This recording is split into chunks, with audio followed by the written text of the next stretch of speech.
The initial shock and disbelief as the power grid fails. The world went dark at 3:16 p.m. Eastern Standard Time. One moment life was normal. The next, a silent pulse rippled across the continent, leaving behind an eerie stillness. Refrigerators hummed their last, televisions flickered into static. Streetlights, those beacons of civilization, winked out, plunging cities into an unnerving darkness. At first there was a sense of disbelief, a shared assumption that this was a temporary inconvenience. People stepped out onto their porches, peering into the gathering gloom, expecting the familiar glow of electricity to return any minute. But the minutes stretched into an hour, then two, and the unsettling reality began to sink in. This was no ordinary blackout. Something was terribly wrong.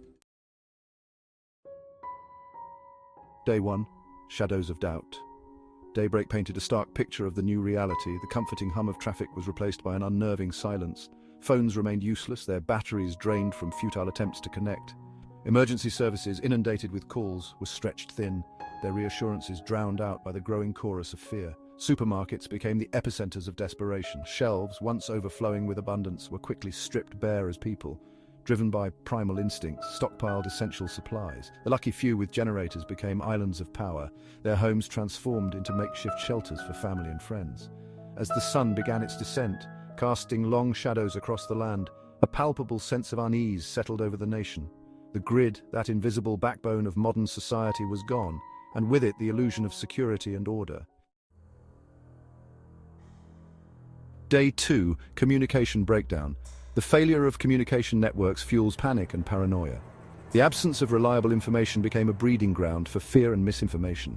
Rumors spread like wildfire, fueled by whispered conversations and frantic exchanges on battery-powered radios. Without the internet or television to provide context or verification, every shadow seemed to hold a threat, every stranger a potential enemy. The social fabric, already strained, began to fray. Isolated incidents of looting were reported, small acts of desperation that quickly escalated as the day wore on. The thin veneer of civilization, so easily maintained in times of abundance, began to crack under the weight of fear and uncertainty.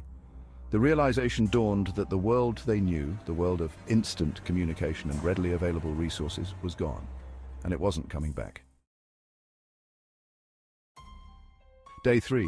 Desperate measures. The struggle for resources intensifies, leading to chaos and unrest. The third day dawned on a world teetering on the brink. Gas stations, their pumps long since run dry, became magnets for desperation, the air thick with the smell of gasoline and simmering frustration. Fights erupted over scraps of food and sips of water.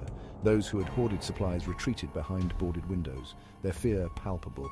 The exodus from urban areas began in earnest. Cars, packed with whatever belongings their owners could salvage, clogged highways, transforming them into asphalt graveyards as fuel ran out. The lucky ones, those with family in rural areas, pressed on, their journeys fraught with danger and uncertainty. The less fortunate were stranded, their dreams of escape dashed against the unforgiving reality of a grid-down world. The thin blue line snaps. Law enforcement buckles under the pressure, and society teeters on the brink.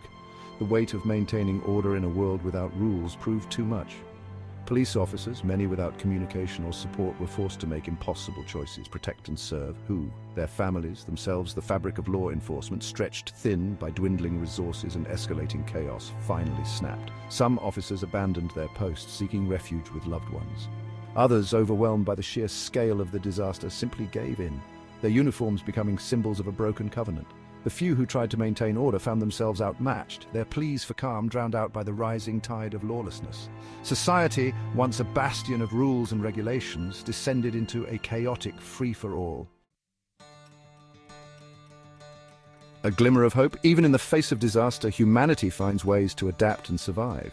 Yet, even in the darkest of times, the indomitable spirit of humanity flickered.